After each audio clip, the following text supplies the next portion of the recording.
আজকের সকালটা ছিল মায়াবী সোনালি আলোয় মোড়া।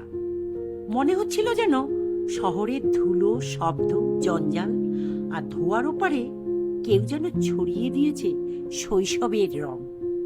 জানো, আজ অনেক বছর পর এমন একটা আকাশ দেখলাম যেখানে আলোটা যেন শুধু আলো নয়, সেটা যেন একটু শান্তি, একটু পুরনো দিনের গন্ধ। মনে হচ্ছিল যেন আমি আবার ছোট্টবেলায় ফিরে গেছি, যেখানে সকাল যেন নতুন সূর্যে পবিত্র আর পৃথিবীটা যেন সত্যিই স্বর্গ।